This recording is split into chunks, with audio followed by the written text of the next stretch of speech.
Pemirsa, di jalanan kota ramai suara ojol bersatu menyuarakan asa. Bukan untuk mencipta huru-hara, mereka menuntut perhatian negara. Lantas akankah seruan ini berujung pada perubahan nyata? Bersama saya Rizky Hasan, Anda menyaksikan Sindo Prime.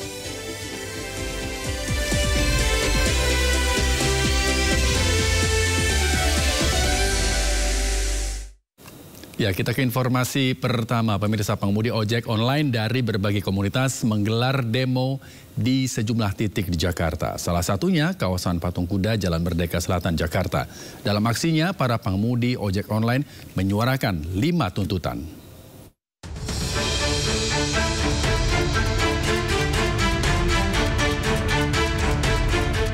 Ribuan pengemudi ojek online menggelar unjuk rasa besar-besaran secara serentak dan mematikan aplikasi.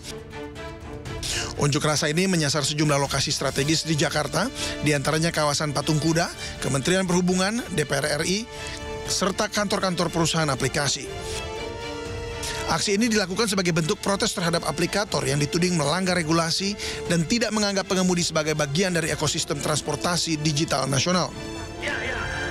Unjuk rasa ini menagih ketegasan pemerintah selaku regulator untuk bertindak atas pelanggaran regulasi yang dilakukan sejak 2022. Kementerian Perhubungan itu buat peraturan PM12 tahun 2019. Nah, yang kita tuntut apa? Ayo dong jalanin menterinya.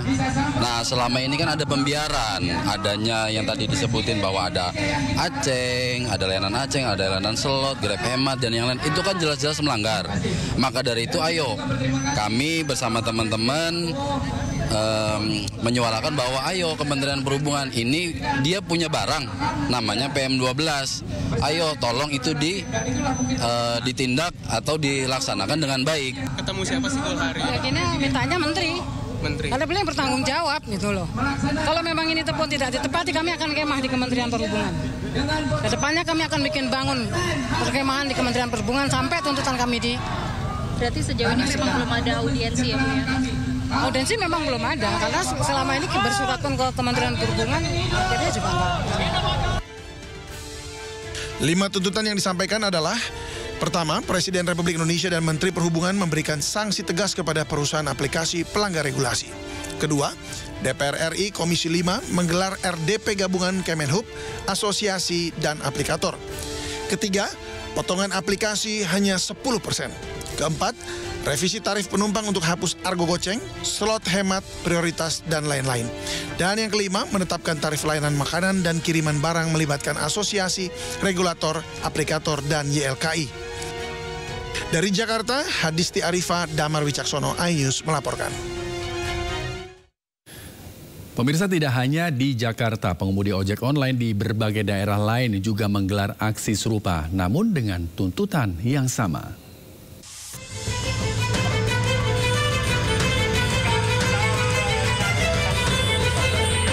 Puluhan pengemudi ojek online yang tergabung dalam kelompok Serikat Pengemudi Transportasi Ojol atau SEPETA berkumpul di Jalan Sudirman, Tangerang, Banten. Mereka berkonvoi dari Tangerang menuju gedung Kementerian Perhubungan. Massa menuntut penetapan batas potongan tarif oleh aplikator sebesar 10%. Sementara itu di Purwakarta, Jawa Barat, ribuan pengemudi ojol menuju kantor pemerintah Kabupaten Purwakarta untuk menuntut adanya kejelasan hukum serta payung hukum yang melindungi profesi mereka sebagai pengemudi ojol dan tarif yang layak kepada pemerintah. Para pengunjuk rasa mengancam jika tuntutannya tidak dikabulkan oleh pemerintah akan kembali berunjuk rasa dengan massa yang lebih besar. Tak hanya di Purwakarta dan Tangerang, aksi unjuk rasa juga dilakukan ribuan pengemudi ojek online se-Surabaya, Jawa Timur. Para pengemudi ojol memusatkan aksi unjuk rasa di depan kantor Dinas Perhubungan Jawa Timur, Gedung Negara Gerahandi, dan kantor aplikator. Para pengemudi ojek online menuntut diturunkannya potongan aplikasi menjadi 10% dari sebelumnya sebesar 20%. Massa juga meminta pemerintah segera menerbitkan Undang-Undang Transportasi Online. Dari Tangerang, Banten, Purwakarta, Jawa Barat, dan Surabaya, Jawa Timur, Tim Liputan iNews melaporkan. Menanggapi tuntutan para pengemudi, pihak aplikator transportasi online mengaku Penetapan potongan komisi sebesar 20% diberikan sepenuhnya untuk promo pelanggan yang dalam jangka panjang juga bertujuan menjaga loyalitas pelanggan. Aksi mogok massal pengemudi ojek online dipusatkan di Patung Kuda serta gedung DPR MPR Jakarta. Mereka menyuarakan sejumlah tuntutan, diantaranya menolak biaya pemotongan aplikasi lebih dari 10%. Para pengemudi ojek online mengancam akan mematikan layanan aplikasi selama aksi unjuk rasa. Untuk mengamankan jalannya aksi unjuk rasa, petugas kepolisian melakukan pengamanan di sejumlah titik. Sementara para pengemudi ojol yang tidak ikut dalam unjuk rasa maupun tetap beroperasi diimbau tidak mendekati lokasi unjuk rasa. Sementara itu, aplikator online mengaku penetapan potongan komisi sebesar 20% diberikan sepenuhnya untuk promo pelanggan dan investasi pelanggan demi menjaga level yang diterima oleh mitra pengemudi. Jika potongan komisi dari 20 menjadi 10% dilakukan, aplikator online menilai justru bisa menurunkan pendapatan mitra pengemudi. Kalau misalnya ini dari 20 potong 10, mungkin seakan-akan terlihatnya pendapatan per transaksi begitu ya Pak ya, pendapatan per transaksi setiap daripada mitra driver mungkin naik di transaksinya. Tapi kalau pengalinya jumlah transaksi yang didapatkan itu berkurang, itu kan yang kami takutkan dan berdasarkan berkali-kali kita mencoba ini, itu pengalinya akan berkurang lebih curang dibandingkan kenaikan pendapatan per transaksi. Sehingga akibatnya adalah pendapatan akhir daripada driver itu take home pay gitu ya istilahnya, take home income-nya itu bisa lebih. Sementara dari pihak pemerintah, Menteri Perhubungan Dudi Purwagandi berharap para pengemudi ojek online dan pihak aplikator agar bisa duduk bersama mencari solusi sehingga tidak ada pihak yang merasa dirugikan. Yang kami tidak bisa mencegah pihak yang akan melakukan menyampaikan aspirasi. Saya tidak ingin menyampaikan seperti itu, tapi ini aspirasi. Silakan saja menyampaikan aspirasi. Tapi saya lebihnya berharap bahwa apabila mereka adalah para mitra, sebaiknya aspirasi itu disampaikan langsung kepada para aplikator. Karena disinilah tempat mereka berinteraksi. Sebaiknya itu disampaikan kepada aplikator, dan kami sudah dengar tadi, tentunya dan para aplikator tadi sudah menjawab. Apabila memang kurang puas, kembali tadi saya sampaikan bahwa kita memang harus duduk lagi, harus duduk bicara dengan semua pihak, semua ekosistem stakeholder yang terkait dalam ekosistem ini, sehingga kita mencari mana yang terbaik untuk menjawab permasalahan atau hal-hal yang diangkat oleh para Beralih ke informasi lain, pemirsa, praktik penahanan ijazah dan dokumen karyawan yang makin marak terjadi di Indonesia membuat Menteri Ketenagakerjaan Yasirli mengambil tindakan, yaitu dengan menerbitkan surat edaran larangan penahanan ijazah karyawan oleh perusahaan. Tepat di Hari Kebangkitan Nasional, Menteri Tenaga Kerja beserta jajaran menerbitkan surat edaran tentang penahanan ijazah dan atau dokumen pribadi milik pekerja atau buruh oleh pemberi kerja. Surat edaran ditujukan kepada para gubernur untuk disampaikan kepada para bupati agar melakukan pembinaan pengawasan serta penyelesaian jika terjadi permasalahan penahanan ijazah maupun dokumen pribadi pekerja. Selain itu, pemberi kerja juga dilarang menghalangi para pekerja dalam mencari atau mendapat pekerjaan yang lebih baik. Ini ada warga saya ditahan ijazahnya. Surat edaran ini ditujukan kepada para gubernur dan juga untuk disampaikan kepada para bupati atau wali kota agar melakukan pembinaan dan pengawasan serta penyelesaian dalam hal terjadi permasalahan penahanan ijazah pekerja maupun dokumen pribadi lainnya yang dilakukan oleh pemberi kerja. Beberapa poin penting dalam surat edaran tersebut adalah pemberi kerja dilarang mensyaratkan dan atau menahan ijazah dan atau dokumen pribadi milik pekerja sebagai jaminan untuk bekerja. Yang dimaksud dokumen pribadi yaitu adalah dokumen asli berupa sertifikat kompetensi, paspor, akta kelahiran, buku nikah, dan buku pemilik kendaraan bermotor. pemberi kerja juga dilarang menghalangi atau menghambat para pekerja untuk mencari dan mendapatkan pekerjaan yang lebih layak. Sedangkan bagi calon pekerja atau buruh perlu untuk mencermati dan memahami isi perjanjian kerja, terutama jika terdapat ketentuan yang mensyaratkan penyerahan ijazah dan atau dokumen pribadi sebagai jaminan untuk bekerja. Pemirsa, kasus penahanan ijazah dan dokumen pribadi karyawan oleh perusahaan terkuak dalam sidak Wamenaker Immanuel Ebenezer beberapa waktu lalu di Riau dan Surabaya. Kemenaker meminta perusahaan untuk segera mengembalikan ijazah dan dokumen para karyawan yang ditahan.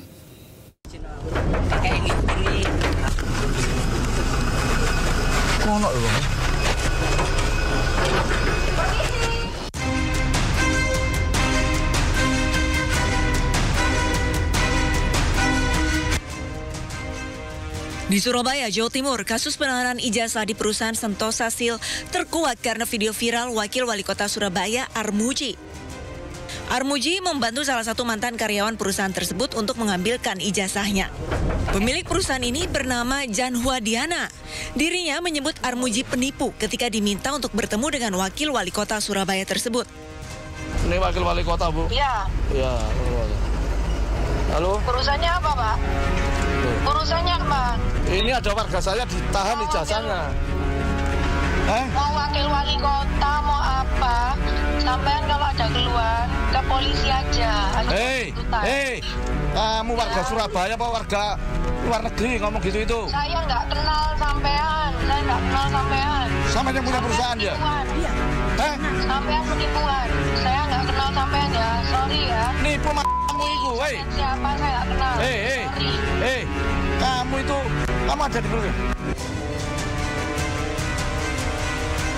Selain menyebut Armuji sebagai penipu, pemilik pabrik juga melaporkan Armuji ke Polda Jawa Timur atas kasus pencemaran nama baik karena membuat konten mendatangi tempat usaha pelapor yang diduga menahan ijazah karyawannya hingga viral.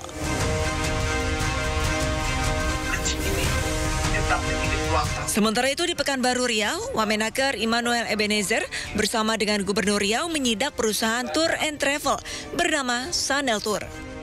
Perusahaan travel ini diketahui telah menahan ijazah karyawannya. Meski Wamenaker menggunakan pakaian dinas, tetapi manajemen perusahaan tetap tidak mau menemuinya dan diwakili kuasa hukum. Wamenaker meminta perusahaan mengembalikan ijazah pegawainya. Wamenaker dan Gubernur Riau sepakat untuk menyegel perusahaan tersebut hingga masalah penahanan ijazah karyawan selesai. Ada yang lain? Ya kita berharap backingnya keluar nih. Kita berharap backingnya nongol. Ya kita tabrak backingnya sekalian. Kalau di Snaker sendiri gimana Pak? Kalau ada di Nasker nih, khususnya nih saya tegaskan. Kalau ada dari Dinas Tenaga Kerja yang bermain-main dalam hal ini, kita copot, kita tindak. Ya, itu. Ini pelaku usaha, posisi kita tidak membatasi mereka. Kita hanya ingin menegakkan norma-norma terkait ketenaga kerjaan. Kemudian kita memediasi, misal ada problem industri terkait hubungan kerja yang kurang bagus, kurang harmonis, ayo kita selesaikan dengan cara dialog. Kita tugas kita harus menjadi jembatan komunikasi yang baik antara negara dan warga negaranya dan pengusahanya. Jadi disampaikan Pak Gubernur tripartit itu penting. Kayak gitu kira-kira. Sebelumnya, informasi penahanan ijazah didapatkan Wamenaker dari laporan pegawai. Berdasarkan laporan yang ada, sekitar 52 ijazah milik pegawai masih ditahan. Mereka pun berkeluh kesah akan sulitnya mendapatkan kembali ijazah milik mereka. Tim Liputan iNews melaporkan. Di hari yang sama dengan penerbitan surat edaran Menaker yang melarang menahan ijazah karyawan, kantor Kementerian Ketenagakerjaan malah digeledah Komisi Pemberantasan Korupsi. Penggeledahan terkait dengan penyidikan kasus dugaan suap dan gratifikasi tenaga kerja asing. Penyidik KPK tiba di kantor Kementerian Ketenagakerjaan di Jalan Gatot Subroto, Kuningan, Jakarta pada Selasa siang. Ada 6 orang penyidik dengan 2 mobil hitam yang mendatangi kantor Kemenaker. Juru bicara KPK Budi Prasetyo mengatakan penggeledahan KPK di kantor Kemenaker terkait gratifikasi pengurusan tenaga kerja asing. Menteri Tenaga Kerja Yasirli menjelaskan penggeledahan KPK merupakan tindak lanjut dari temuan KPK sebelumnya. Menaker sendiri telah mencopot para pejabat yang terlibat dalam kasus ini.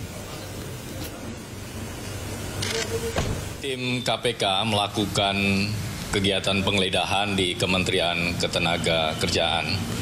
Penggeledahan terkait dengan penyidikan perkara dugaan suap pengurusan rencana penggunaan tenaga kerja asing di Kementerian Ketenagakerjaan serta dugaan gratifikasi. Sejauh ini KPK telah menetapkan beberapa pihak sebagai tersangka dalam perkara ini. Untuk detail hasil penggeledahan kami akan update. Kita sebenarnya sudah mencopot orang-orang pejabat-pejabat yang diduga ya terkait dengan kasus ini. Ya, dan proses selanjutnya tentu kita akan serahkan ke KPK ya, dan karena memang pejabatnya sudah dicopot, tentu ini tidak mempengaruhi layanan terhadap izin tenaga kerja asing TKA, dan malah kita berharap sebenarnya ini menjadi momentum untuk semakin lebih baiknya pelayanan yang diberikan oleh Kementerian Ketenagakerjaan. Presiden ke-7 RI Joko Widodo menjalani pemeriksaan di Barreskrim Polri terkait kasus dugaan kepemilikan ijazah palsu. Diskusinya akan kami hadirkan usai jeda, tetaplah bersama Sindo Prime.